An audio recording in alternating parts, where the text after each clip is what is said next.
اعوذ باللہ من الشیطان الرجیم بسم اللہ الرحمن الرحیم قل هو اللہ احد اللہ الصمد لم یلد ولم یولد ولم یکن له کفوا احد۔ کرم مانگتا ہوں، عطا مانگتا ہوں، الہی میں تجھ سے دعا مانگتا ہوں، کرم کر تو شان کریمی کا صدقہ دلا دے الہی، رحیمی کا صدقہ نہ مانگوں گا تجھ سے تو مانگوں گا کس سے، تیرا ہوں میں تجھ سے دعا مانگتا ہوں، جو مفلس ہے ان کو تو دولت عطا کر، جو بیمار ہے ان کو صحت عطا کر، مریضوں کی خاطر شفا مانگتا ہوں، الہی میں تجھ سے دعا مانگتا ہوں۔ الکریم، اما بعد فاعوذ باللہ من الشیطان الرجیم، بسم اللہ الرحمن الرحیم۔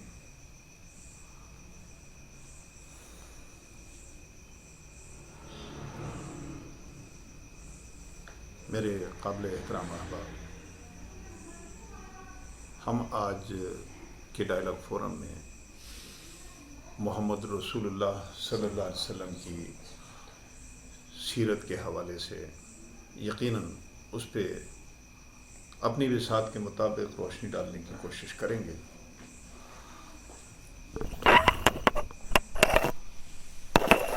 جو یقیناً ہماری اس سلسلے میں بساط کیا ہے، لیکن اپنی سیسائی جو بھی ہو سکے گی انشاءاللہ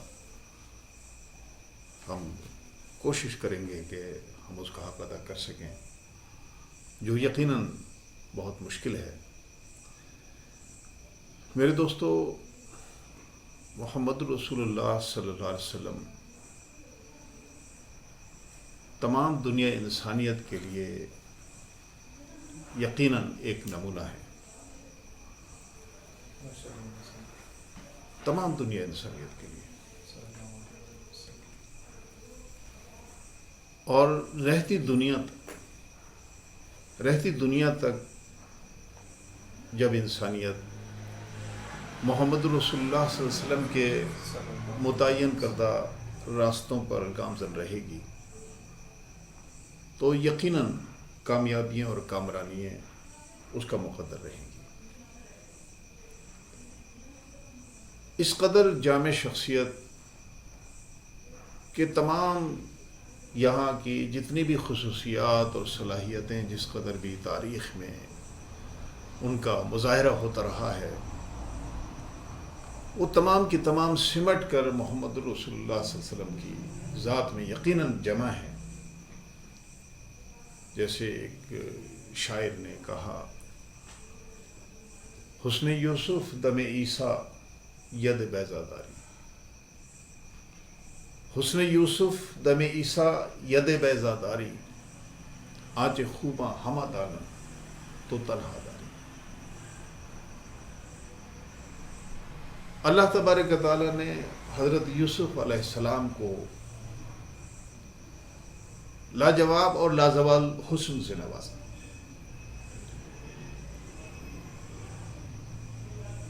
حضرت عیسیٰ علیہ السلام انہوں نے دنیا انسانیت میں ایک زندگی کی لہر دوڑائی، ان کا اپنا معجزہ ہے۔ اسی طرح سے حضرت موسیٰ علیہ السلام کا عصا اور ان کے ہاتھ کے حوالے سے معجزہ، یقیناً یہ تمام چیزیں موجود ہیں. یہ تمام کی تمام خوبیاں سمٹ کر محمد رسول اللہ صلی اللہ علیہ وسلم کی ذات میں موجود ہیں. اب یوسف علیہ السلام، حضرت یوسف علیہ السلام کے حسن کے حوالے سے جو بات ہے، ایک دیکھیں سیرت کا، ایک شخصیت کا حسن ہے، لیکن اس کا اعلیٰ ترین حسن اس کی سیرت ہے. اعلیٰ ترین حسن اس کی سیرت ہے. اور حضرت یوسف علیہ السلام جہاں ان کا حسن لازوال ہے، ان کی سیرت کا یہ پہلو کہ جس میں جب انہوں نے مصر میں کہ جو قحط سے دوچار تھا، قحط کے حالات سے دوچار تھا، اور لوگ قحط کی وجہ سے زندگیاں ہار رہے تھے، اس موقع پر حضرت یوسف علیہ السلام نے ان کو عدل کا بہترین معاشی نظام دے کر مصر کو اس کیفیت سے نکالا، مصر کو اس ہلاکت کی کیفیت سے نکالا. حضرت یوسف کا دیا ہوا عدل کا معاشی نظام یقیناً وہ اس کو مصر کو اس کیفیت سے نکالنے کا موجب بنا. اسی طرح سے حضرت عیسیٰ علیہ السلام کا معجزہ تو یقیناً وہ مردوں میں جان ڈالنے کا. انہوں نے دنیا انسانیت کو میرا پیغام محبت ہے جہاں تک پہنچے، عالمگیر محبت کا پیغام دے کر تمام دنیا انسانیت میں محبت کی لہر کو دوڑا کر حضرت عیسیٰ علیہ السلام نے تمام دنیا انسانیت میں محبت اور مودت پیدا کی اور اس کو جوڑا. اسی طرح سے حضرت موسیٰ علیہ السلام نے اس قوم کو غلامی سے، فرعون کی غلامی سے نکالنے کا بہت بڑا کارنامہ سر انجام دیا، عظیم الشان کارنامہ سر انجام دیا. اب آپ یہ دیکھیے کہ یہ تمام کی تمام خوبیاں محمد رسول اللہ صلی اللہ علیہ وسلم کی ذات میں جمع ہیں. آپ صلی اللہ علیہ وسلم جو پیغام دنیا کو دے رہے ہیں، جو پروگرام دنیا کو دے رہے ہیں، قرآن پاک کی صورت میں جو ان پر اللہ تبارک و تعالیٰ نے نازل کیا، اللہ تبارک و تعالیٰ نے جو قرآن پاک محمد رسول اللہ صلی اللہ علیہ وسلم پر نازل کیا، اس کی شکل میں جو پیغام دنیا کو دے رہے ہیں، جو پروگرام دنیا کو دے رہے ہیں، وہ تمام دنیا انسانیت کے لیے سراپر رحمت کا موجب بن رہا ہے. اس میں دیا گیا معاشی پروگرام، جو معاشی پروگرام اس میں دیا گیا، جو معاشی نظام اس میں دیا گیا، هو الذی خلق لکم ما فی الارض جمیعا، جس کی بنیاد یہ ہے، هو الذی خلق لکم ما فی الارض جمیعا. اب آپ اسلام کے معاشی نظام کی بنیاد پر غور کریں، دیکھیں معاشی نظام کی بنیاد یہ ہے جو محمد رسول اللہ صلی اللہ علیہ وسلم تمام دنیا انسانیت کے سامنے پیش کر رہے ہیں. اس کی بنیاد یہ ہے هو الذی خلق لکم ما فی الارض جمیعا، کہ یہ تمام کچھ جو کائنات میں موجود ہے یہ تمام کا تمام تمہارا ہے. اللہ نے جو کچھ پیدا کیا ہے وہ سب تمہارا ہے. اب آپ اس تمہارا میں اس خطاب میں دیکھیں، اس میں تخصیص نہیں ہے.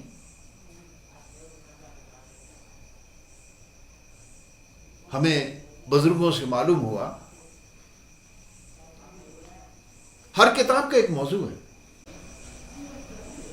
یہاں ہماری تمام تر کوشش یہ ہوتی ہے کہ سارا مال دنیا سے سمیٹ کر ہم اپنے دامن ہرس میں بھر لیں. اپنے دامن حرس میں سمیٹ لیں، اپنی جماعت کو نواز دیں، اپنے خاندان کو نواز دیں، اپنے لوگوں کو نواز دیں، اقربا کو نواز دیں، قریبیوں کو نواز دیں، حالی موالی کو نواز دیں. ہر جگہ تقسیم ہے، ہر جگہ تخصیص ہے، لیکن محمد رسول اللہ صلی اللہ علیہ وسلم کا پیغام کیا ہے؟ وہ جمی انسانیت کے لیے ہے. جو قرآن سے وہ پیش کر رہے ہیں، جو قرآن سے وہ پیغام دنیا کو دے رہے ہیں، وہ پیغام یہ ہے قرآن پاک میں جو اعلان کیا گیا هو الذی خلق لکم ما فی الارض جمیعا، کہ یہ سب کچھ تمہارا ہے.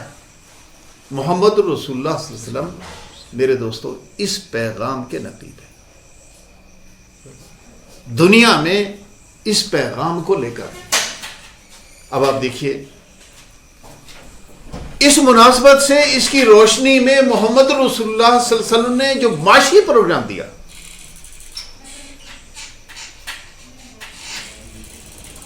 اس معاشی نظام کو اگر آپ غور کریں، مطالعہ کریں، اس معاشی نظام کا بنیادی نقطہ یہ ہے، اس کا پہلا نقطہ یہ ہے حق معیشت کی مساوات.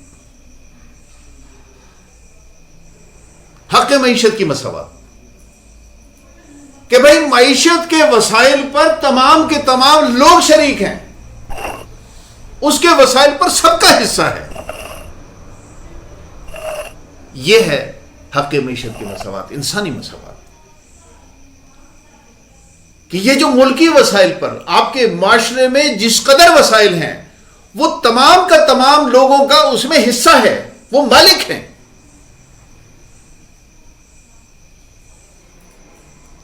اب یہ سسٹم کا کام ہے، یہ نظام کا کام ہے، عدل کے تقاضوں کے مطابق لوگوں کے دروازوں پر اس کی خوشحالی پہنچائیں، اس کا حصہ پہنچائیں.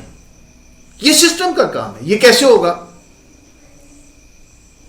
اب اسی میں محمد رسول اللہ صلی اللہ علیہ وسلم جو ان کے معاشی پروگرام کے اعتبار سے جو اگلی بات ہے، اس کا اگلا نقطہ ہے، اس کا اگلا حصہ ہے، وہ یہ ہے کہ اگر لوگوں کے گھروں تک ان کی معاشی کفالت کا نظام یہ چیز پہنچانی ہے، وسائل پہنچانے ہیں، اس کے لیے لازم ہے کہ یہ وسائل اسی صورت میں پہنچ پائیں گے کہ جب دولت کو چند ہاتھوں میں سمٹنے سے روک دیا جائے. دولت کے انبار کو، دولت کے وسائل کو، ان تمام چیزوں کے چند ہاتھوں میں سمٹنے سے روک دیا جائے. اقتناز دولت حرام ہے. اقتناز دولت حرام. اسلام کے معاشی نظام میں، عدل کے معاشی نظام میں اقتناز نہیں ہو سکتا. اقتناز کی گنجائش نہیں. یعنی وہ مال جس میں بے شک آپ نے اپنی انفرادی کوشش سے، محنت سے دولت کمائی ہے، بے شک میں اس وقت کی بات کر رہا ہوں، میں اس مال کی بات کر رہا ہوں جو آپ کی ذاتی محنت کے نتیجے میں ڈھیر لگایا گیا. اسلام کا معاشی نظام اس میں بھی اجتماعیت کے حق کو متعین کرتا ہے. اس میں بھی اجتماعیت کا حق ہے. جب تک اس میں سے اجتماعیت کا حق منہا نہ کر دیا جائے، ادا نہ کر دیا جائے، مال پاک نہیں ہوگا. مال پاک نہیں ہوگا. اجتماعیت کا حق ادا کرنا ہوگا، اور دولت کا چند ہاتھوں میں سمٹ جانا اور اس سے اجتماعیت کا حق ادا نہ ہونا، یہی حرام ہے، یہی اقتراض ہے. تو اسلام کا اب پہلا نقطہ ذہن میں رکھیں، حق معیشت کی مساوات. یہ کیسے مینٹین ہوگی؟ اگر اقتناز ہوگا تو وہ کام نہیں ہوگا. پہلا نقطہ بروئے کار نہیں آئے گا، اور اس کو بروئے کار آنے کے لیے لازمی شرط یہ ہے کہ اقتناز حرام، اقتناز دولت حرام.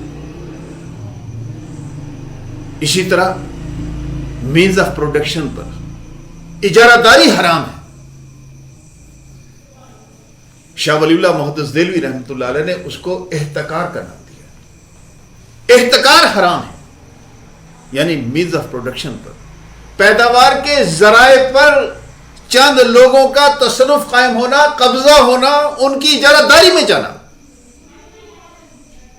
چند لوگوں کی اجارہ داری میں جانا، کسی خاص جماعت کی اجارہ داری میں جانا، چند لوگوں کے ہاتھوں میں اس کی اجارہ داری کا قائم ہو جانا احتکار ہے اسلام کے معاشی نظام میں حرام. یہ ہے محمد رسول اللہ صلی اللہ علیہ وسلم کا معاشی پروگرام.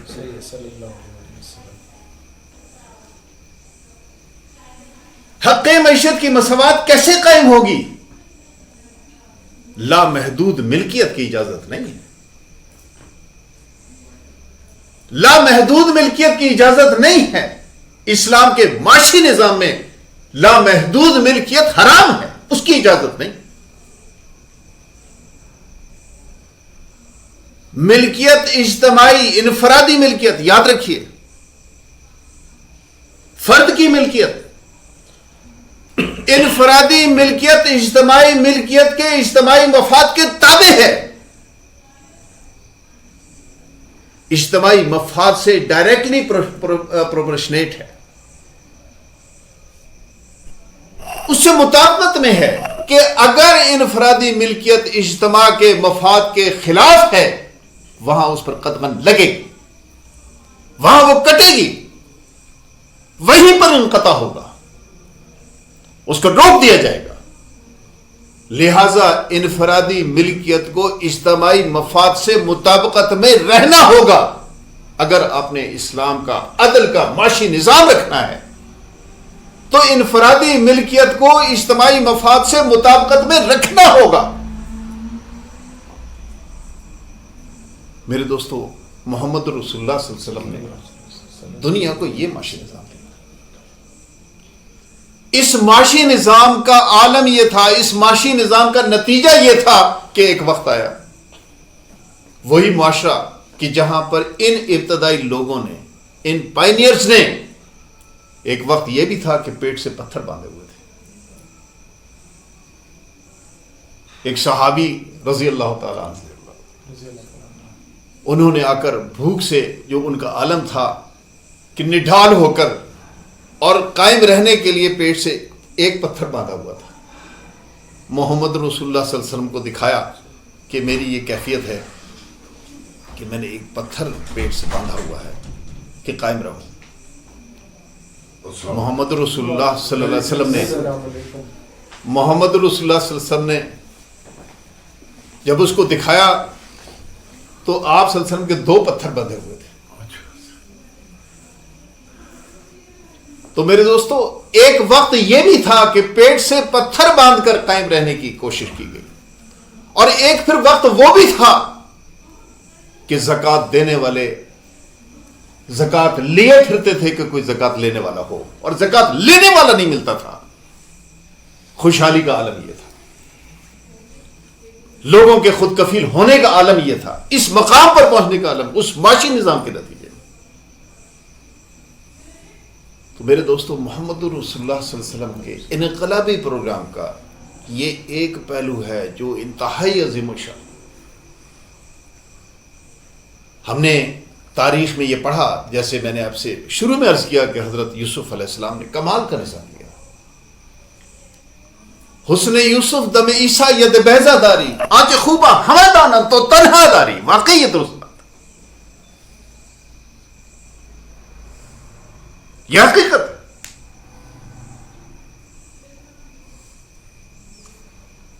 حضرت عیسیٰ علیہ السلام نے میرا پیغام محبت ہے جہاں تک پہنچے، تمام دنیا انسانیت کو محبت کا پیغام دے کر ساری دنیا کو اس میں جوڑ لی. نو ڈاؤٹ، کوئی شک نہیں ہے، بہت عظیم الشان، جس کا کوئی ٹھکانہ نہیں.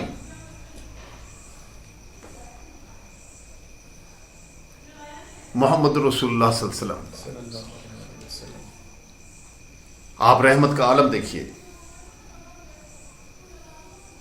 طائف کے میدان میں پتھر کھا رہے ہیں،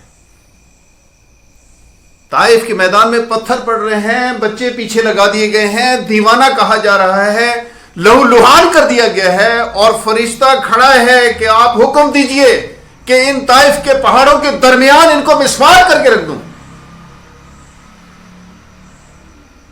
آپ صلی اللہ علیہ وسلم فرماتے ہیں نہیں، ایسا نہیں ہوگا، ایسا نہیں کرنا. مجھے ان کی آئندہ نسلوں سے امید ہے، آئندہ نسلیں لازمی آج یہ نہیں سمجھ رہے، لیکن ان کی اگلی نسل میرے پیغام کو ضرور سمجھے گی، میرے پیغام کو ضرور جانے گی، لازمی سمجھے گی، لہذا یہ نہیں کرنا۔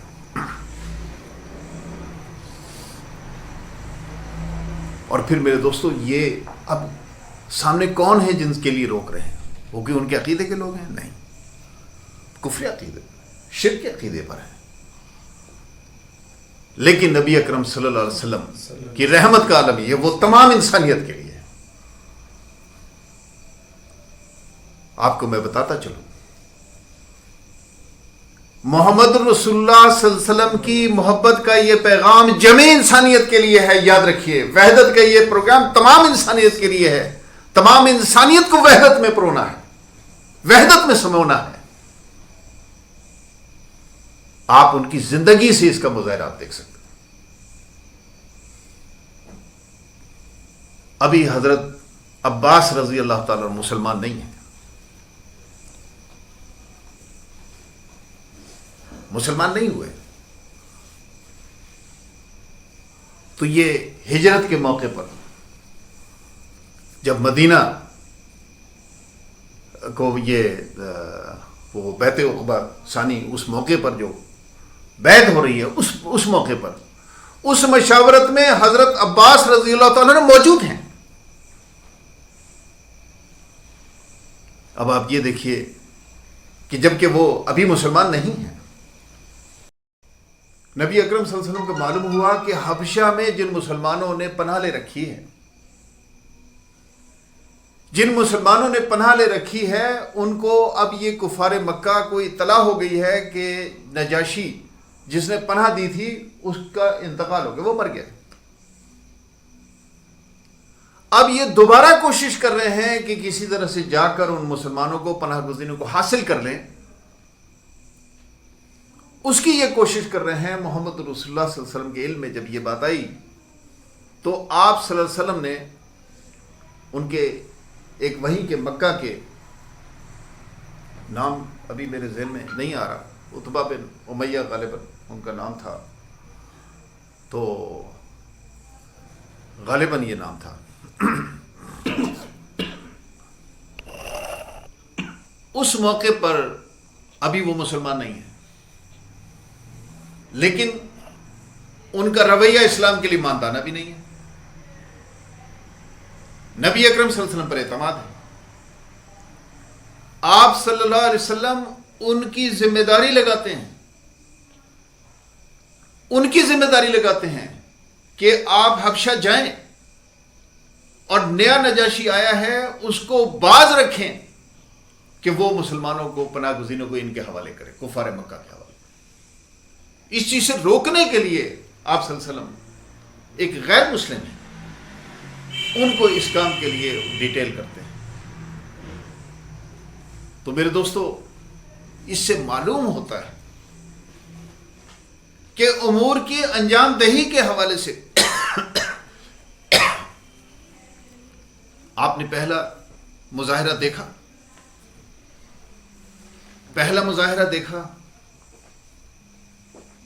کہ کفار ہیں، مشرکین ہیں، اور یقیناً ان کے لیے نبی اکرم صلی اللہ علیہ وسلم کے مسائل پیدا کرنے والے ہیں، ان کے ساتھ زیادتی کرنے والے ہیں، ظلم کرنے والے ہیں، لیکن جواب میں سراپا رحمت کے مستحق قرار دیے جا رہے ہیں۔ نبی اکرم صلی اللہ علیہ وسلم ان کو سراپا ان کے لیے رحمت کا باعث ہی بن رہے ہیں۔ تو میرے دوستو، سیرت نبوی صلی اللہ علیہ وسلم کا وحدت انسانیت کا پیغام دینے کا جو پہلو ہے، یہ انتہائی برکت لا رہا ہے۔ ایسے ہی نبی اکرم صلی اللہ علیہ وسلم کے دیے ہوئے پیغام اور دیے ہوئے پروگرام کے مطابق انسانیت کو فرقوں میں تقسیم نہیں کیا جاتا، گروہوں میں تقسیم نہیں کیا جاتا۔ انسانیت کے لیے وحدت کی بنیاد محمد رسول اللہ صلی اللہ علیہ وسلم نے رکھی ہے۔ اسی طرح سے آپ صلی اللہ علیہ وسلم کی سیرت کا ایک پہلو یہ بھی ہے کہ جو اسلام کے عنوان سے نبی اکرم صلی اللہ علیہ وسلم نے جو پیغام انسانیت کو دیا ہے، جو پروگرام دیا ہے اس میں جو قانون کا پہلو ہے، قانونی پہلو ہے، تو اس میں آپ غور کیجئے،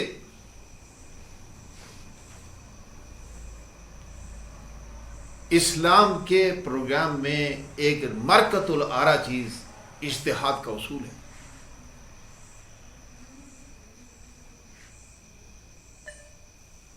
اور بہت پہلو ہیں، یقیناً وہ انتہائی ہر پہلو مرکۃ العارا، لیکن خاص طور پہ اجتہاد کا دروازہ ہمیشہ کے لیے کھلا رکھا گیا ہے. میرے دوستو آپ غور کیجئے تو یہ انسانیت پر، انسانی عقل پر ایک اعتماد کا، انسانی عقل پر اعتماد کا بے مثل مظاہرہ ہے. آپ سے عرض کرتا چلوں جو ہم نے اپنے بزرگوں سے سنا ہے، یہ انہی کی نیاز ہے جو ہم آگے بڑھاتے چلے جاتے ہیں جس قدر توفیق ہوتی ہے. قرآن مجید، اس کو فرقان حمید بھی کہا گیا ہے. قرآن مجید فرقان حمید بھی ہے، اور فرقان کا مفہوم یہ ہے اس کی رہنمائی قیامت تک آنے والے جس قدر ادوار ہیں،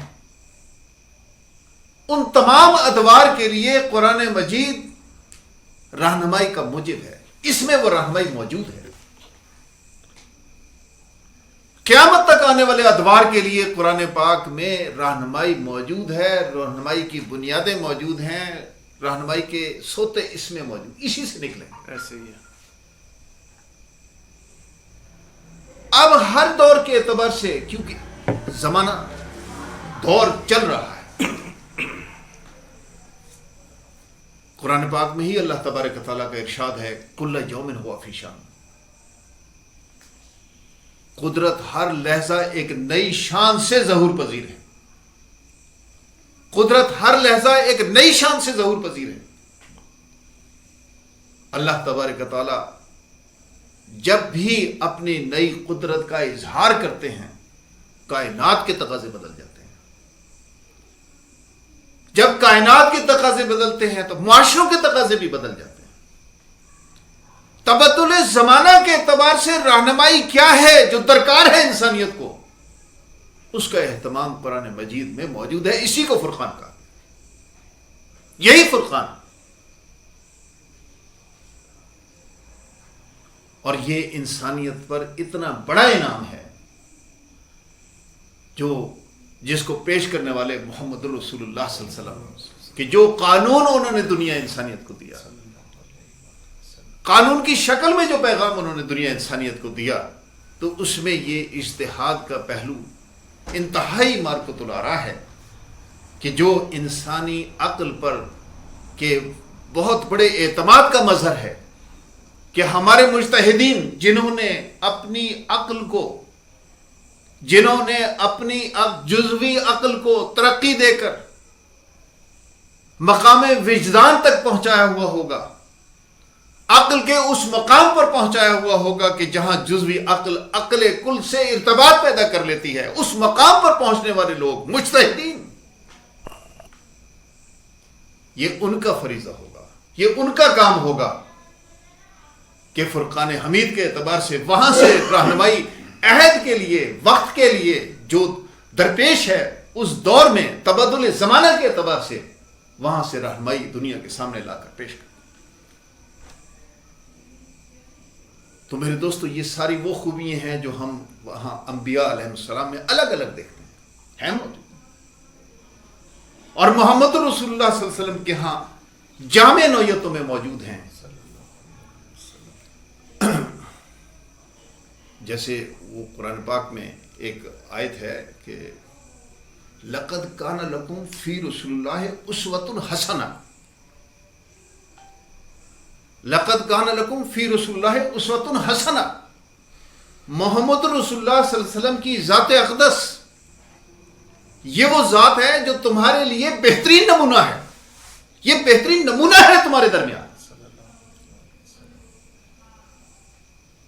اب آپ دیکھیے اس وقت کے مسائل پر اگر آپ غور کریں، عہد حاضر کے مسائل پر غور کریں، سب سے بڑا مسئلہ کیا ہے؟ بھوک. بھوک مسئلہ ہے نا. اب یہ بھوک کس وجہ سے ہے آپ کو معلوم ہے. آپ پڑھے لکھے دوست ہیں، آپ جانتے ہیں بھوک کیوں ہے. بھوک اس وجہ سے ہے کہ دولت جو تمام لوگوں تک پہنچنی چاہیے عدل اور انصاف کے ساتھ، ہر فرد کے گھر پہ اس کے دروازے پر خوشحالی کو دستک دینی چاہیے، وہ نہیں ہو رہی. اس لیے کہ اس پر چند لوگوں کا تصرف ہے، قبضہ ہے، چند ہاتھ ہیں جنہوں نے قبضہ کر رکھا.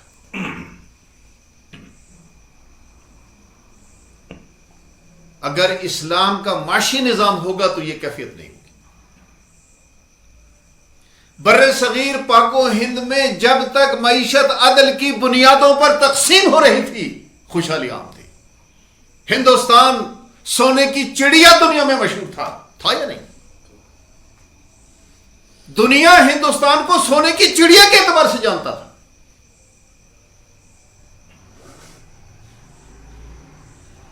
زمانہ بڑے شوق سے سن رہا تھا، زمانہ بڑے شوق سے سن رہا تھا. ہم ہی سو گئے داستان کہتے گئے، ہم ہی سو گئے داستان کہتے گئے. دنیا میں ہندوستان کے ڈنکے پٹ رہے تھے اس بنیاد پر کہ خوشحالی ہر دروازے پر کھڑی. خوشحالی عام ہے، ہندوستان سونے کی چڑیا ہے. نعمتیں ہی نعمتیں ہیں. وجہ کیا تھی؟ عدل تھا. وجہ کیا تھی؟ عدل تھا، معاشی عدل. آپ کی اطلاع کے لیے عرض کرتا چلوں کہ یہ جاگیردارانہ نظام انگریز کا متعارف کرایا ہوا ہے. انگریز کی لعنت ہے جو ہمارے اوپر مسلط. مغلیہ دور میں جاگیرداریت نہیں تھی. ہمارے دور حکومت میں جاگیردارانہ نظام نہیں تھا. انگریزوں نے آ کر فیوڈلزم یہاں پر قائم کیا. یہ جاگیریں انہوں نے قائم کرائی، جاگیرداریت انہوں نے قائم کرائی، ان کی پیدا کرتا ہے، ان کی لعنت. بھوک کیوں ہے؟ میں یہی بات کروں، بھوک کیوں ہے؟ جو سب سے بڑا مسئلہ ہے یہاں کا آج، بھوک کیوں ہے؟ ہندوستان سونے کی چڑیا تھا. جب بھوک آئی، کیوں آئی؟ پورے ہندوستان میں ابتری پھیل گئی. ساری دنیا حیران ہے، ہر آدمی پریشان ہے. یہ کیا ہو رہا ہے؟ کلکتہ سے کابل تک کی حکومت ہے، اتنا بڑا ملک ہے، اور دنیا میں تعارف ہندوستان کا یہ ہے، جبکہ یہاں ہندوستان پرانے دور کی وہ راجواڑیوں کا بٹا ہوا معاشرہ اس کا نقشہ پیش کرنے لگا. کیوں؟ ہر فرد پریشان، لیکن راستہ سجھائی کسی کو نہیں دیتا. مرض کی تشخیص نہیں ہو رہی، کوئی جانتا نہیں ایسا کیوں ہو رہا ہے. میرے دوستو، شاہ ولی اللہ محدث دہلوی رحمۃ اللہ علیہ، انہوں نے مرض کو پکڑا. انہوں نے مرض کو پکڑا کہ بنیادی مرض یہ ہے کہ یہاں کے سسٹم میں فساد واقع ہو گیا، نظام میں فساد واقع ہو گیا. نظام کا فساد کیا ہے؟ اس کی بھی نشاندہی کی. یہ خالی کہہ کر نہیں چھوڑ دیا کہ نظام میں فساد واقع ہو گیا، یہ کہہ کر نہیں چھوڑا. شاہ ولی اللہ نے فرمایا، انہوں نے بتایا، فساد یہ ہے کہ دولت کے انبار عوام لگاتے ہیں. پیداوار کے ڈھیر دولت پیدا کرنے کا نتیجہ عوام ہے. عوام کی محنتوں سے دولت پیدا ہوتی ہے، اور عوام کی محنت کے نتیجے میں پیدا کی ہوئی دولت کے جو ڈھیر لگتے ہیں، اس پر قبضہ چند بادشاہ کے حالی موالی، ان کے ارد گرد کے لوگ، اور جن کا پیداوار میں کوئی حصہ نہیں ہے، ان کا قبضہ ہو جاتا ہے. استحصال کرنے والے طبقات اس پر ایک چھوٹی سی اقلیت عوام کے پیدا کیے ہوئے نتائج پر، دولت کے انبار پر ناجائز قبضہ کر لیتا ہے. اس لیے معاشرے میں طبقات پیدا ہو جاتے ہیں، طبقات باہم دست گریباں ہیں، اور بھوک اس کا نتیجہ ہے. بھوک اس کا نتیجہ ہے.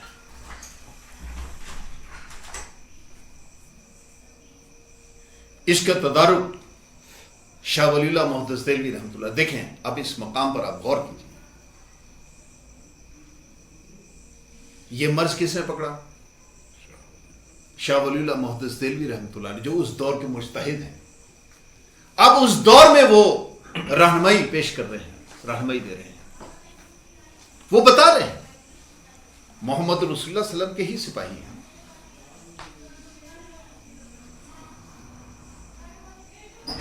قرآن پاک سے رہنمائی لے کر آ رہے ہیں. انہوں نے اس آیت کی بنیاد پر معاشی نظام کو سمجھا ہے، وہی بیان کر رہے ہیں، اسی کو پیش کر.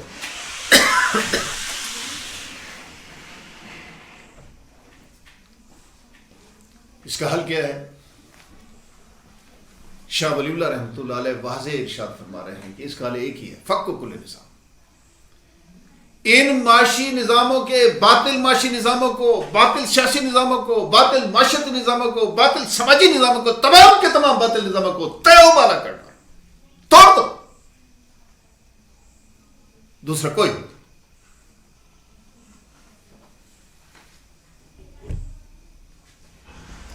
تو میرے دوستو، معاشی نظام جو نبی اکرم صلی اللہ علیہ وسلم نے پیش کیا، وہ دنیا انسانیت کے لیے سراپر رحمت کا موجب ہے. کہ اگر بھوک مٹانی ہے، آج کے دور کا سب سے بڑا مسئلہ بھوک ہے، اگر بھوک مٹانی ہے تو ہمیں شاہ ولی اللہ محدث دہلوی رحمۃ اللہ علیہ کا جو پیش کردہ معاشی نظام ہے، جو اسلام کا پروگرام ہے، اسلام کا عدل کا نظام ہے، جسے آج کی دنیا میں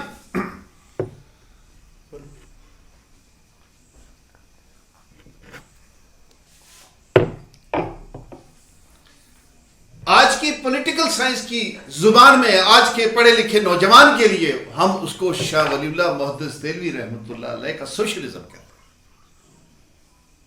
غلط فہمی نہیں لگنی چاہیے.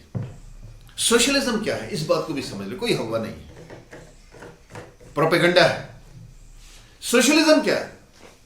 معیشت کو عادلانہ بنیادوں پر تقسیم کرنے کی سائنس کا نام سوشلزم. جو دولت کے ڈھیر لگائے جاتے ہیں ان کو عوام کے درمیان عدل کی بنیاد پر، عادلانہ بنیادوں پر تقسیم کرنے کی سائنس کا نام، سائنس کا عنوان، وہ سوشلزم. ہم شاہ ولی اللہ محدث دہلوی رحمۃ اللہ علیہ کا سوشلزم پیش کرتے ہیں. آج بھوک کو مٹانے کا ذریعہ شاہ ولی اللہ کا سوشلزم. میرے دوستو ایک بات یاد رکھیے، آپ سمجھدار، باشعور، پڑھے لکھے ماشاءاللہ دوست بیٹھے ہیں. آپ کے لیے عرض کرتا چلوں، اسلام نے، یاد رکھیے، محمد رسول اللہ صلی اللہ علیہ وسلم کی، آپ دیکھیے ان کے پروگرام، ان کے دیے ہوئے پروگرام کی وسعت کا عالم دیکھیں. وہ تمام دنیا انسانیت کو اپنے اس میں سمیٹنے، دامن رحمت میں سمیٹ لیتے. خوبی جہاں بھی ہے، تعصب نہیں برتتے، اس کو اٹھا لیتے ہیں. یہ نبی اکرم صلی اللہ علیہ وسلم کا اسوہ ہے، اسلام کا طریقہ ہے، خدا کی رہنمائی ہے. کیسے؟ آپ کی کتاب جو نبی اکرم صلی اللہ علیہ وسلم کتاب لے کر آئے، جو کتاب ان پر نازل ہوئی، وہ تمام سابقہ کتب کی تصدیق کرتی ہے. اس عنوان سے، اس اعتبار سے آپ غور کیجئے. مولانا ابوالکلام آزاد رحمۃ اللہ علیہ نے یہ بات لکھی ہے کہ دنیا میں لڑائی اس بنیاد پر ہے کہ مانتا کیوں نہیں. یعنی میں ایک چیز پیش کر رہا ہوں، آپ نہیں مان رہے، اس پہ لڑائی. وہ کہتے ہیں یہ عجیب لڑائی ہے، عجیب بات ہے کہ قرآن پاک کے معاملے میں اس بات پر لڑائی ہے کہ یہ مانتا کیوں ہے، یہ تصدیق کیوں کرتا ہے. یہ قرآن کا وصف ہے، جس کی جھلک، جس کے ہم مکمل شکل، اس کی نوعیت، ایک عملی مظاہرہ اس کا محمد رسول اللہ صلی اللہ علیہ وسلم کی زندگی میں ہم دیکھتے ہیں۔ اسلام جہاں پہنچا وہاں کی جو سچائیوں کی محنتیں رہی ہیں ان کو کھود کھود کر اسلام نے نکالا اور ان سے اپنا تعلق قائم کیا، اور اسلام پھر جہاں بھی پہنچا وہیں کا ہو گیا۔ نتیجہ کیا ہوا؟ اسلام ہندوستان پہنچا تو ہندوستانی اسلام میں شروع ہوئی، ہندوستان اندلس پہنچا تو وہ اندلس کا اسلام مشہور ہو گیا۔ اسلام جہاں بھی پہنچا وہاں کی جو سچائیوں کی محنتیں موجود تھیں تو بلا ایک تعصب کے، بلا فرقہ وارانہ تعصب کے اسلام نے وہاں کی سچائیوں کا اعتراف کیا، اس لیے کہ اسلام تمام سچائیوں کی تصدیق کرنے والا ہے۔ جس قدر سچائیاں دنیا میں پھیلی ہوئی ہیں ان سب کی تصدیق کرنے والا ہے، خوبیوں کو اختیار کرنے والا ہے۔ اس لیے کہا گیا کہ خذ ما صفا ودا ما قدر، کہ جو خوبی ہے اس کو اٹھا لو، برائی کو چھوڑ۔ جو خوبی کا پہلو ہے اسے اپنا لو، برائی کو چھوڑ، تعصب مت برتو۔ یہ وصف لے کر اسلام جہاں بھی پہنچا، مسلمان جہاں بھی پہنچے انہوں نے مارکۃ العرا کردار سر انجام دیا۔ نتیجہ کیا ہے کہ جس بھی معاشرے میں، دنیا کے جس بھی کونے میں خوبی موجود ہے اس کو محمد رسول اللہ صلی اللہ علیہ وسلم نے قرار دیا کہ یہ تو مومن کی میراث ہے۔ خوبی تو مومن کی میراث ہے، اس میں اختیار کرنے میں تعصب کیوں برتنا، کیسے برتنا؟ میرے دوستو یہ وہ پہلو ہے اسلام کا، یہ وہ مارکۃ العرا پہلو ہے جس سے ساری دنیا انسانیت کو، اگر آپ سے سوال کیا جائے آپ کے پاس اسلام، آپ کے پاس انسانیت کو ایک نقطے پر، ایک پروگرام پر متحد کرنے کی کیا بنیاد ہے، آپ کیا پیش کریں گے؟ دنیا حیران ہے۔ شاہ ولی اللہ محدث دہلوی رحمۃ اللہ علیہ نے پیش کیا۔ شاہ ولی اللہ ہی کیوں ضروری ہے؟ وہ اس لیے ضروری ہے، شاہ ولی اللہ رحمۃ اللہ علیہ نے یہ بات کہی بھی ہے، یاد رکھیے۔ اپنی تعلیمات کے حوالے سے وہ کہتے ہیں، اپنے فلسفے کے حوالے سے وہ کہتے ہیں، اپنی رہنمائی جو نظریہ انہوں نے پیش کیا اس کے حوالے سے وہ برملا کہتے ہیں۔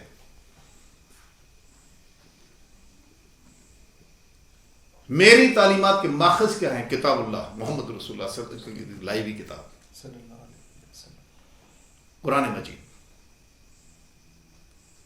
میری تعلیم کا بنیادی ماخذ کیا ہے؟ کہاں سے میں نے یہ تعلیمات اٹھائی ہیں؟ یہ میں نے قرآن پاک سے لی۔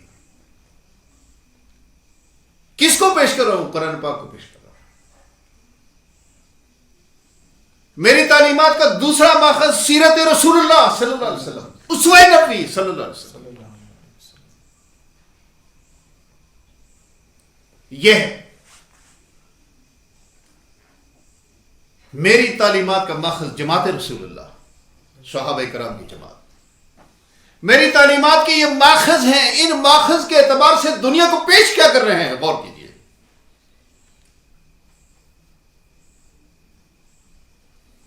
آپ فرما رہے ہیں تمام مذاہب ایک ہی سلسلے کی کڑیاں ہیں۔ شاہ ولی اللہ محدث دہلوی رحمۃ اللہ علیہ جو نتیجہ نکال رہے ہیں آج کے دور کے اعتبار سے، تبدل زمانہ کے اعتبار سے، آج سب سے بڑا مسئلہ کیا ہے؟ بھوک۔ کیوں جی شاہ صاحب؟ ہے نا بھوک سب سے بڑا مسئلہ ہے۔ آپ نے اس کا حل دیکھ لیا۔ اب دوسرا بڑا مسئلہ کیا ہے؟ دوسرا بڑا مسئلہ یہ ہے کہ سائنس نے دنیا کو گلوبل ولیج بنا دیا۔ دنیا گلوبل ولیج ہے۔ اس گلوبل ولیج کی دنیا میں تمام قومیں اپنے قومی تشخصات کے ساتھ آمنے سامنے آ کر کھڑی ہو گئی ہیں۔ ہر قوم اپنا قومی تشخص قائم رکھنا چاہتی ہے جمیل صاحب۔ اسے دنیا نیشنلزم کہتی ہے۔ انسانیت کا ہر طبقہ جو ایک زبان رکھتا ہے، اس کے پاس ایک جغرافیہ ہے، وہ ایک زبان بولتا ہے، ایک ثقافت کا مالک ہے، اس کی اپنی ایک بود و باش ہے، اپنے اطوار ہیں۔ وہ انسانی گروہ وہ انسانی طبقہ اپنی تشخص کو برقرار رکھنا چاہتا ہے، قائم رکھنا چاہتا ہے، بھلے دنیا گلوبل ولیج بن گئی پھر بھی وہ قائم رہنا چاہتا ہے، اپنی شناخت کو قائم رکھنا چاہتا ہے، وہ اپنی شناخت سے دستبردار ہونے کے لیے تیار نہیں ہے۔ اس قدر متنوع دنیا میں آپ یہ دیکھیے کہ آج کے دور میں دوسرا مسئلہ میں نے آپ سے عرض کیا، معیشت کے بعد، بھوک کے بعد، تمام تر تشخصات کے باوجود انسانیت کو وحدت میں پرو کر رکھنا۔ آپ مجھے بتائیے، عیسائی آج بھی اپنے مذہب پر جان دیتا ہے، مسلمان تو اپنے اسلام کے نام پر مٹتا ہی ہے، لیکن کیا دیگر مذاہب کے لوگ اپنے مذاہب سے کوئی غیرت برتتے ہیں، کوئی دشمنی برتتے ہیں؟ نہیں، ان کو بھی اپنے مذاہب سے اتنے ہی پیار ہے۔ یعنی تمام تر مذہبی تشخصات کے بعد بھی کہ یہ قائم رہیں، تمام تر تشخصات کے باوجود دنیا میں وحدت کو قائم رکھنا سب سے بڑا مسئلہ ہے۔ بھوک کے بعد سب سے بڑا مسئلہ یہ ہے کہ انسانیت کی وحدت قائم کیسے رکھی ہے۔ شاہ ولی اللہ محدث دہلوی رحمۃ اللہ علیہ کے انہوں نے جو اسلام سے، میں نے آپ ذہن میں رکھیے وہ پہلی 3 چیزیں کہ جو شاہ ولی اللہ نے بتایا کہ میری تعلیمات کے ماخذ یہ ہیں، اب انہی ماخذوں سے جو شاہ ولی اللہ محدث دہلوی رحمۃ اللہ علیہ پروگرام پیش کر رہے ہیں کہ دنیا انسانیت کو وحدت اس طرح سے دی جا سکتی ہے۔ تمام مذاہب ایک ہی سلسلے کی کڑیاں ہیں۔ تعصب پر پہلی ضرب، مذہب کے نام پر پہلی ضرب یہ ہے، مذہب کے نام پر پہلی ضرب یہ ہے کہ تمام مذاہب یہ الگ الگ نہیں ہیں۔ ارے بھائی، یہ ایک ہی سلسلے کی کڑیاں ہیں، کوئی کڑی پہلے ہے کوئی بعد میں ہے، لیکن ایک ہی سلسلے کی کڑیاں ہیں۔ اگلی بات شاہ ولی اللہ فرما رہے ہیں یہ تمام مذاہب ایک ہی سلسلے کی کڑیاں ہیں، اور ہر مذہب کی تعلیمات کا نچوڑ یہ 4 بنیادی اخلاق، ہر مذہب کی تعلیم کا نچوڑ 4 بنیادی اخلاق۔ یہ تعصب پر، مذہبی تعصب پر، مذہبی تقسیم پر، فرقہ وارانہ تقسیم پر، فرقہ فانہ منافرت پر، یہ دوسری کاری ضرب جو شاہ ولی اللہ لگا رہے ہیں۔ ان کے ماخذ کیا ہیں؟ تعلیمات کے، کتاب اللہ، اسوہ رسول اللہ صلی اللہ علیہ وسلم، جماعت صحابہ کا۔ ان ماخذوں سے جو وہ نتیجہ اخذ کر رہے ہیں وہ یہ بتا رہے ہیں کہ مذہبی تعصب اور اس تقسیم میں پڑنے کی ضرورت نہیں ہے، اس لیے کہ تمام مذاہب ایک ہی سلسلے کی کڑیاں ہیں، اور ہر مذہب کی تعلیم کا نچوڑ 4 بنیادی اخلاق ہی تو ہے۔ وہ 4 بنیادی اخلاق کیا ہے؟ پاکیزگی کا خلق ہے، پاکیزگی کا خلق ہے۔ اب آپ مجھے بتائیے، دنیا کا وہ نامراد انسان بتائیں جو پاکیزگی کے مقابل نجس نوعیت کو پسند کرتا ہو، قبول کرتا ہو۔ ہر بھلے مانس انسان، ہر معقول پسند انسان، یقیناً ہر مہذب انسان یقیناً وہ پاکیزگی کے حق میں ووٹ دے گا، پاکیزگی کو پسند کرے گا۔ طہارت کا خلق، یہ کہتے ہیں یہ ہر مذہب کی تعلیم کا لازمی حصہ ہے، ہر مذہب کی تعلیم کا نچوڑ ہے۔ سماحت، فیاضی کا خلق، آپ بتائیے انسانیت میں مقبول فیاضی ہے یا بخل ہے؟ دنیا انسانیت میں قبولیت کس کو حاصل ہے، مقبولیت کس کو حاصل ہے؟ فیاضی کو، سخاوت کو، یا بخل کو؟ فیاضی کو حاصل ہے، بالکل سخاوت کو حاصل ہے۔ شاہ ولی اللہ فرما رہے ہیں کہ ہر مذہب کی تعلیم نے سخاوت کو ہی پیش کیا، ہر مذہب کی تعلیم نے فیاضی کو ہی پیش کیا، ہر مذہب کی تعلیم کا نچوڑ فیاضی ہی ہے۔ اور آگے بڑھیے. 4 بنیادی اخلاق بتائے ہیں جو ہر مذہب کی تعلیم کا نچوڑ ہے. کمٹمنٹ کا حکم، اخبار، کمٹمنٹ کا خلق. آپ بتائیے کہ مقبول انسانیت کے درمیان ایک انسان جو کمیٹڈ ہے وہ مقبول ہے یا جو بے رہرو ہے؟ انسانیت بے رہرو سے ابا کرتی ہے اور کمٹمنٹ کو قبول کرتی ہے. چوتھا خلق عدالت کا خلق ہے. عدالت ہر مذہب کی تعلیم کا نچوڑ ہے. ہر مذہب کی تعلیم کا نچوڑ ہے. شاہ ولی اللہ فرماتے ہیں کہ یہ 4 بنیادی اخلاق ہیں. 4 بنیادی اخلاق ہیں میرے دوستو. انسانیت کی وحدت کا بنیاد کا پروگرام ان 4 بنیادی اخلاقیات پر استوار سیاسی نظامی تو ہے. جو سیاسی نظام ان 4 بنیادی اخلاقیات پر استوار ہوگا، آپ سوچئے، آپ بتائیے کہ کیا یہ پاسبل ہے؟ کیا یہ ممکن ہے کہ جس معاشرے کا سیاسی نظام ان 4 بنیادی اخلاق پر استوار ہو، جس معاشرے کے سیاسی نظام کی بنیاد یہ 4 بنیادی اخلاق ہو، اس معاشرے میں کیا تعصب، تقسیم اور فرقہ واریت ہو سکتی ہے؟ نہیں ہو سکتی.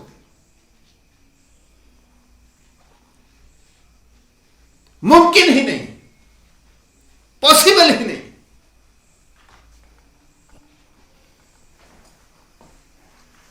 میرے دوستو، اسی طرح سے میں نے آپ سے عرض کیا کہ انسانی عقل پر اللہ تبارک و تعالیٰ کا سب سے بڑا اعتماد کا عالم یہ ہے کہ انہوں نے فرمایا کہ بس محمد رسول اللہ صلی اللہ علیہ وسلم نبی آخر الزماں ہیں، ان کے بعد انسانیت کو نبوت کی، نبی کی ضرورت نہیں ہے، انہی کی نبوت قیامت تک چلے گی. کتاب اللہ موجود ہے، اسوہ رسول اللہ موجود ہے، جماعت صحابہ کا عمل موجود ہے، اور یہی بنیاد بنے گا کہ انسانی عقل بروئے کار آئے گی اور اسی سے رہنمائی لے کر انسانیت کا بیڑا پار لگائے گی انشاءاللہ. تو میرے دوستو، محمد رسول اللہ صلی اللہ علیہ وسلم کی سیرت نبوی کے یہ تابناک پہلو، ان کا آج ہم سے تقاضا یہ ہے. آج انسانیت کے درمیان بھوک کو مٹانا مقصود نہیں ہے. کیا آپ دوست جو یہاں بیٹھے ہیں، چلیے ہم اپنی بات کرتے ہیں، کیا ہم میں سے کوئی ایک فرد بھی ایسا ہے جو دنیا سے بھوک کو مٹانے کا خواہش مند نہ ہو؟ یقیناً نہیں ہے. ہر آدمی یہ چاہتا ہے بھوک کو مٹنا چاہیے. حضرت علی کرم اللہ وجہہ کا قول ہے کہ بھوک کفر تک پہنچاتی ہے. حضرت علی کرم اللہ وجہہ کا یہ قول ہے کہ اگر بھوک مجھے مجسم شکل میں مل جائے تو میں قتل کر دوں.